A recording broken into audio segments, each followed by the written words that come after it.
Ireland has no shortage of well-signposted, well-visited medieval ruins, castles and abbeys with dedicated visitor centres, car parks and interpretive panels explaining exactly what you are looking at. Clonmines, County Wexford, has none of that. It has a scattered collection of genuinely significant medieval ruins, sitting on private farmland behind ordinary field hedges, with no formal visitor access, no signage most travellers would ever notice from the road, and almost no public awareness that one of medieval Ireland's more substantial port towns is quietly standing there at all. Let me walk through exactly what survives at Clonmines, and why a settlement this historically significant ended up this thoroughly forgotten. Clonmines was founded in the 13th century by William Marshal, one of the most powerful and historically significant Anglo-Norman lords in Ireland, a figure whose broader career included service to multiple English kings and a central role in the Norman consolidation of power across large parts of medieval Ireland and Wales.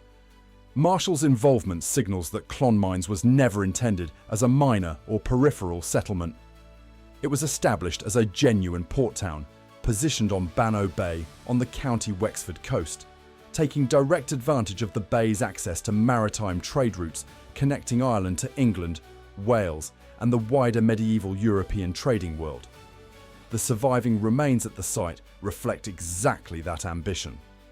Multiple ecclesiastical ruins survive across the scattered site, including remains associated with an Augustinian priory and other religious foundations. Evidence of a settlement substantial enough to support multiple religious communities simultaneously, a pattern typically found only in towns of genuine size and economic importance during the medieval period.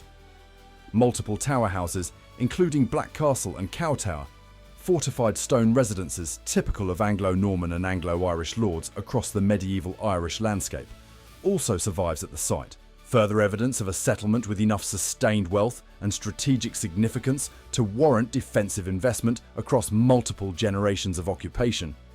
So what happened to a port town significant enough to attract a priory, multiple churches, and a fortified tower house, and important enough to be founded directly by one of the most powerful lords in Anglo-Norman Ireland? The answer is almost entirely geological and environmental, rather than the product of any single dramatic historical event.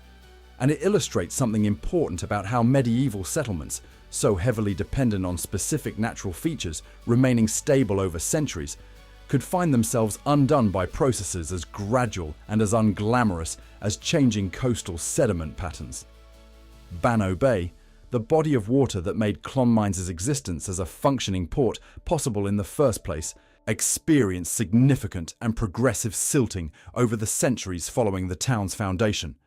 A natural coastal process where sediment carried by rivers and tidal action gradually accumulates and reduces the depth and navigability of a bay or estuary.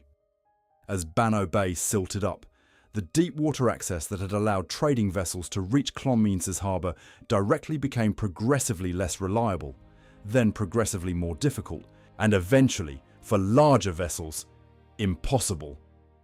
A port town that cannot reliably accommodate the ships its entire economy depends on is not simply inconvenienced by that change. It loses the fundamental economic function that justified its existence as a settlement in the first place. That environmental decline did not happen in isolation, and two additional historical pressures compounded the damage that the silting bay had already begun inflicting. New Ross, another port town founded by William Marshal further up the River Barrow within the same general region of County Wexford, benefited from deeper, more reliably navigable water access that did not suffer the same silting problems affecting Bannow Bay, and steadily captured an increasing share of the regional maritime trade that Clonmines had previously relied upon, offering merchants and shippers a more dependable alternative as Clonmines' own harbour became progressively less usable. The Black Death, sweeping through Ireland in the mid-14th century as part of the same devastating pandemic that killed a substantial proportion of the population across medieval Europe, delivered a further catastrophic blow to a town already struggling with declining trade. Population losses on the scale the Black Death inflicted across Ireland's towns and countryside alike would have hit a settlement the size of Clonmines with particular severity. removing both the labour force needed to maintain the town's buildings and infrastructure and a meaningful proportion of the merchant and craft population whose economic activity had sustained it. By approximately 1684, historical records indicate that Clonmines was already substantially deserted, its population reduced to a fraction of what it had once supported, its harbour no longer functioning as a meaningful trading port, and its once significant ecclesiastical and defensive buildings standing increasingly empty as the surrounding countryside reverted to agricultural use rather than continued urban settlement. The town did not disappear through violence, conquest, or any single dramatic catastrophe. It faded gradually and almost entirely as a consequence of environmental change, compounding economic competition and demographic collapse, until there was simply no longer a functioning town left to record. Here is what makes Clonmines genuinely unusual compared to most other significant medieval Irish ruins, and it is the detail that explains the site's near-total obscurity today despite its clear historical significance.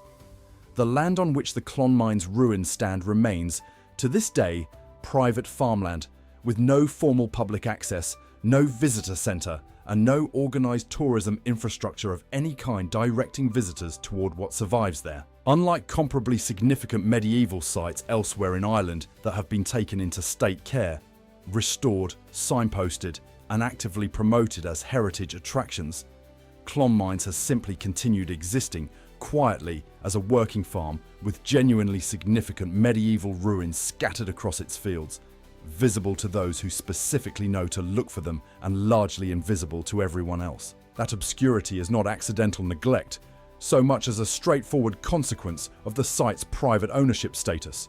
And it raises a genuinely interesting question about how Irish heritage management prioritises which sites receive investment, protection, and public access, and which remain essentially undiscovered by anyone beyond specialist historians and the occasional dedicated local history enthusiast willing to seek out landowner permission to visit.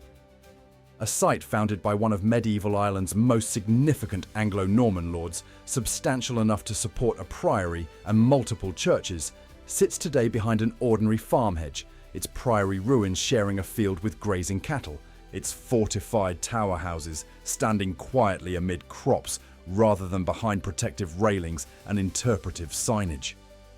For anyone with a genuine interest in medieval Irish history, willing to do the research and seek appropriate permission before visiting private land, Clonmines represents something increasingly rare in a country where most significant heritage sites have long since been formally documented, protected, and folded into the national tourism infrastructure.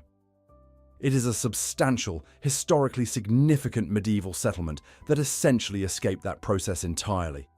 Preserved not through active heritage management, but through simple rural obscurity.